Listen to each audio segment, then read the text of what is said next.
আমি নাচতে পারি না। আমি এখন তখনও নাচতে পারতাম না, আমি এখনও নাচতে পারি না। তো আমি আমাকে বলছে পারবি পারবি।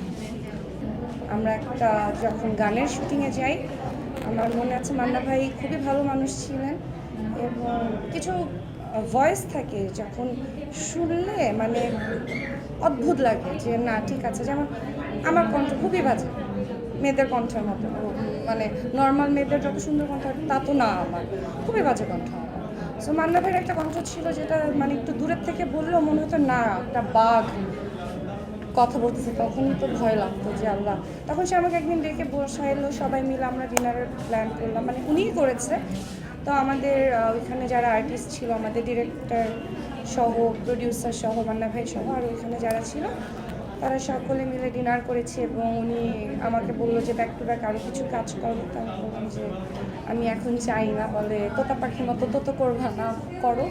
সো মান্না ভাই আসলে অনেক ভালো মনের মানুষ ছিল আমার দেখা মতে। আমার ওনার সাথে এক্সপিরিয়েন্স অনেক দিনের না, কাজের অল্প দিনের, কিন্তু তার জন্যই আসলে আমাকে যখন সিনেমার নায়িকা কেউ বলে তাহলে সেটার পেছনে অবশ্যই মান্না ভাই মানে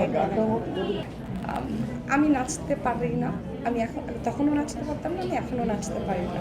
তো আমি আমাকে বলছে পারবি পারবি, একটু কনসেন্ট্রেট কর, পারবি। এবার একটু বিজনেসে বেশি ফোকাস দিচ্ছি অভিনেত্রী থেকে উদ্যোক্তা হিসেবে আমরা বেশি আপনাকে ইনশাআল্লাহ, দোয়া করেন।